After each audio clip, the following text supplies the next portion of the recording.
প্রথমত বলা হচ্ছিল যে আজকে রাতটা পর্যন্ত সময় দেওয়া হচ্ছে, মানে কোনো ঘড়ি ধরে সময় কি বলা যেতে পারে যে কটা পর্যন্ত আসলে সময় আপনারা দিচ্ছেন এনসিপির পক্ষ থেকে অপরাধীদের ধরার? এটা একটা বিষয় জানবো।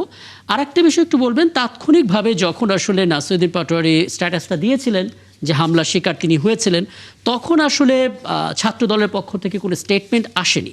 এর কিছুক্ষণ পর আমরা দেখতে পেলাম যে ছাত্রদলের ভেরিফাইড ফেসবুক পেজে দুটো ছবি দেওয়া হয়েছে এবং বলা হচ্ছে এই দুটো ছবিতে যারা আছেন তাদের হাতে অস্ত্র এবং তারা শিবিরের রাজনীতির সঙ্গে জড়িত, তারা বৈষম্যবিরোধী কমিটিতেও ছিল।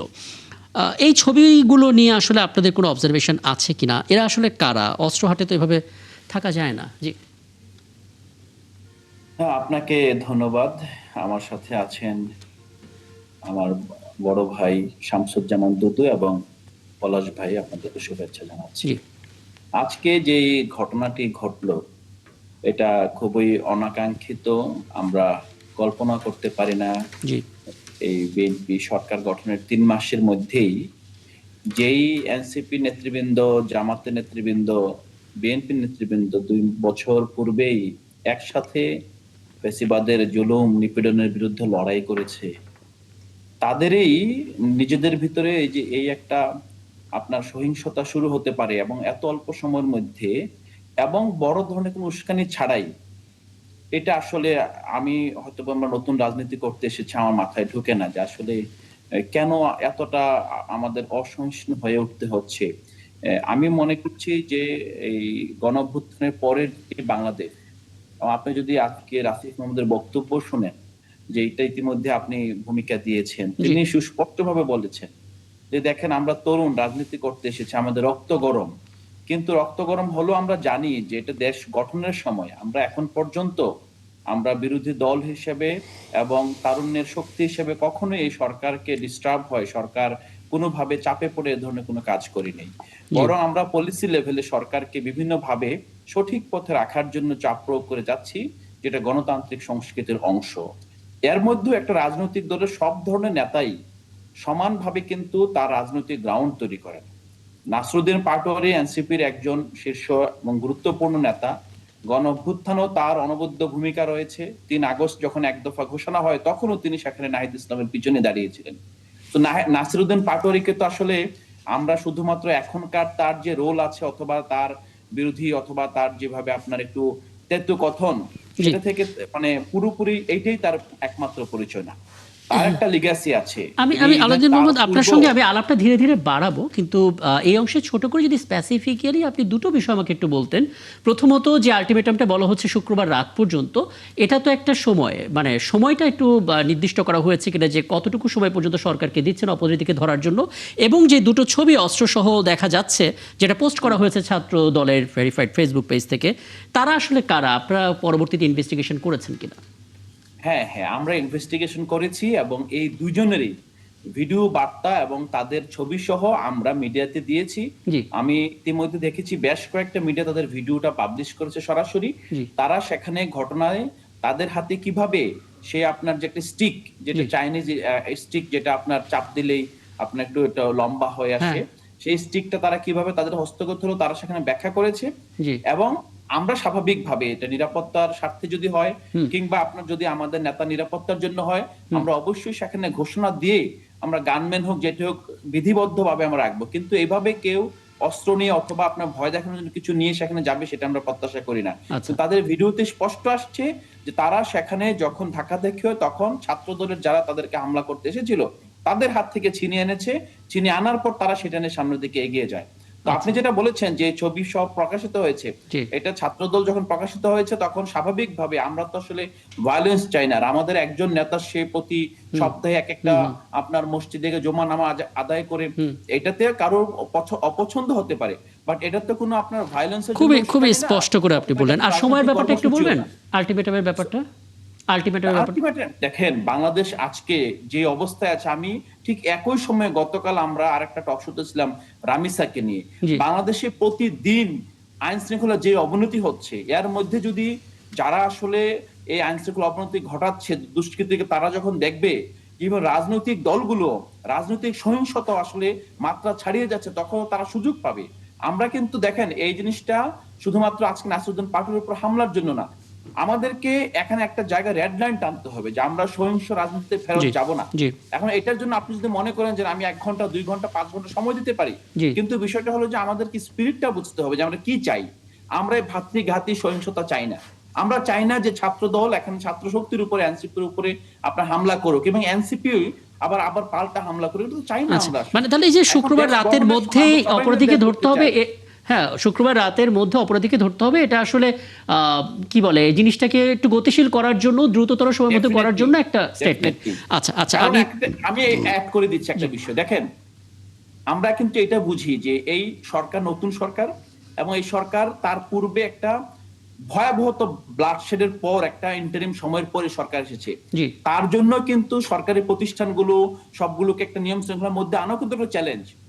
আমরা যদি মনে বিএনপি কে অথবা সরকারকে চাপের মধ্যে না রাখি, তাহলে সরকার কিভাবে কিসের ভিত্তিতে এই একদম একদম, আইনশৃঙ্খলা মানে বাহিনীর বিরোধী দলের সদস্যদের কাজই তো এটা রাজভবন থেকে আসলে যে শুরু করে সরকারকে রাস্তায় ট্র্যাকে নিয়ে রাখার আসা। জন্য যত ধরনের যৌক্তিকভাবে রাজনৈতিক পরিশীলিতের মাধ্যমে যেভাবে চাপ দেওয়া যায়। আমি একটু শামসুজ্জামান দাদা আপনার মন্তব্যটা জানতে চাই। আপনি কেন্দ্রীয় বিএনপির নেতা এবং আমরা জানি বড় বড় রাজনৈতিক দলগুলোতে যেটা হয় যে ছাত্র সংগঠন বা অঙ্গ সংগঠনে কেউ যদি কোনো অপরাধে জড়িত থাকে, এটা কেন্দ্রীয় নেতাদের কানে আসে, আসার পর তারা হয়তো একটা ব্যবস্থা নেয়।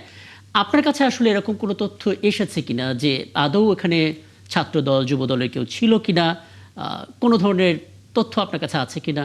আপনার পর্যবেক্ষণ কি ছিল আসলে পুরো ঘটনা নিয়ে? আজকের এই অনুষ্ঠানে জি আলাউদ্দিন এবং অন্যরা যারা আছে, আমি তাদেরকে শুভেচ্ছা জানাচ্ছি, আর যারা দেখছেন তাদেরকে শুভেচ্ছা অভিনন্দন। আপনাকেও ধন্যবাদ। জি আসলে যে ঘটনাটা ঘটেছে, আলাউদ্দিন নিজেও এটা উল্লেখ করলো যে এটা একটা অনাকাঙ্ক্ষিত ঘটনা হিসাবেই জি আমার কাছে মনে হয়। মানে এই ঘটনাটা এই সময় সরকারের বয়স 3 মাস পেরোলো, আর দীর্ঘ একটা আন্দোলন সংগ্রাম, তারপরে অন্তর্বর্তীকালীন সরকারের 18 মাস, সব মিলিয়ে মানে এই ধরনের ঘটনা এই মুহূর্তে এই সময় আমার মনে হয় যত যাই ঘটুক এটাই ঘটার কারণ ছিল। 2 নম্বর হচ্ছে মানে এনসিপি একটি নতুন রাজনৈতিক দল এবং তরুণ নির্ভর রাজনৈতিক দল, যারা আন্দোলনে একটা গৌরবময় ভূমিকা যে নেতৃবৃন্দ, ছাত্র নেতৃবৃন্দ, যুব নেতৃবৃন্দ জি পালন করেছে, তাদের নেতৃত্বে এই দলটি গঠন। এবং এই দলের গঠনের প্রেক্ষাপটে আমি অভিনন্দন জানাইছি এবং আমি ভীষণভাবে প্রত্যাশা করেছি যে তারা আগামী দিনে একটি সফল রাজনৈতিক দল হিসেবে নেতৃত্বে ভূমিকা পালন করবে। তো তাদের ভিতর থেকে জানার আকাঙ্ক্ষা থাকতে পারে, বোঝার বিষয় থাকতে পারে, এবং যেহেতু তারা একটা গণতান্ত্রিক আন্দোলনে, যে গণতান্ত্রিক আন্দোলনে বিএনপি সহ অধিকাংশ বিরোধী দল, আওয়ামী লীগ বাদে বা আওয়ামী লীগের কয়েকজন সহযোগী সংগঠন বাদে, সবাই কিন্তু দীর্ঘ 18-20 বছর ধরে লড়াই সংগ্রাম করেছে গণতন্ত্রের প্রত্যাশায়, ভোটিং এ পাওয়ারের প্রত্যাশায়। তো এই যেটা 24শে গণঅভ্যুত্থানের মধ্য দিয়ে মীমাংসা হয়েছে যে বাংলাদেশের রাজনীতিতে গণতন্ত্র পূর্ণ প্রতিষ্ঠার ক্ষেত্রে আমাদেরকে ধৈর্যশীল হতে হবে। আমাদের পারস্পরিক দৃষ্টিভঙ্গি যাই থাকুক, হ্যাঁ, আমি যাই আমি থাকুক, আসলে একটু দুঃখ প্রকাশ করছি তো আসলে পেয়েছেন কিনা যে কারা আসলে এর সঙ্গে জড়িত, আপনাদের নিজেদের কোনো তথ্য আছে কিনা বা পর্যবেক্ষণ? জি এই ঘটনায় ছাত্র দল বা যুব দল যাদের নাম আসছে বলে দাবি করছে, বিভিন্ন মাধ্যমে প্রচার করা হচ্ছে, আমার কাছে মনে হয় না যে এই ছাত্র দল বা বিএনপির কোন নেতা কর্মী এখানে যুক্ত আছে। আপনার রাজনৈতিক প্রজ্ঞা দিয়ে কি মনে হয়, মানে এই মুহূর্তে নাসিরউদ্দিন পাটোয়ারীকে কারা এভাবে ডিম নিক্ষেপ করবে? মানে কোনো রকমের সন্দেহ তালিকা তো থাকবে, কাদেরকে আপনি সন্দেহ করবেন? না, একটা মাউল তো অবশ্যই থাকতে পারে যারা দেশের পরিস্থিতিটাকে অস্থিতিশীল করতে চায়। বিরোধী দল বিশেষ করে এনসিপি বা বিএনপির মধ্যে একটি বিতর্ক তৈরি করতে চায়, এটা তো থাকতেই পারে। এটা না থাকারও কিছু নাই যে এত নির্বিঘ্নে এত স্থিতিশীল, এত ভালো একটি পরিস্থিতির মধ্যে দেশ এগোবে, এটা সবাই মেনে নেবে, মানে এটা আমার কাছে মনে হয়। মানে এনসিপি বা বিএনপি বা অন্য বিরোধী দল যারা আন্দোলনমুখী ছিল, তারা এটা এই ধরনের পরিস্থিতি সৃষ্টি মানে করবে, এটা আদৌ বিশ্বাসযোগ্য না। কিন্তু যারা ক্ষমতা হারিয়েছে, জি, যারা ক্ষমতার তৎকালীন সময় ক্ষমতার সঙ্গে যুক্ত ছিল, অথবা আন্তর্জাতিক যেসব দেশ গোষ্ঠী বাংলাদেশকে একেবারে যাচ্ছে তাই ভাবে ব্যবহার করেছে, বাংলাদেশকে লুণ্ঠন করেছে, তারা তো তাদের সাম্রাজ্য, মানে ক্ষমতা, এগুলো হারিয়েছে। তারা ঠিক বসে থাকবে? তার মানে বোঝা গেল যারা তারা- আসলে দেশ অস্থিতিশীল হলে লাভবান হবে তারাই হয়তো সেই সুযোগটা নিয়েছে।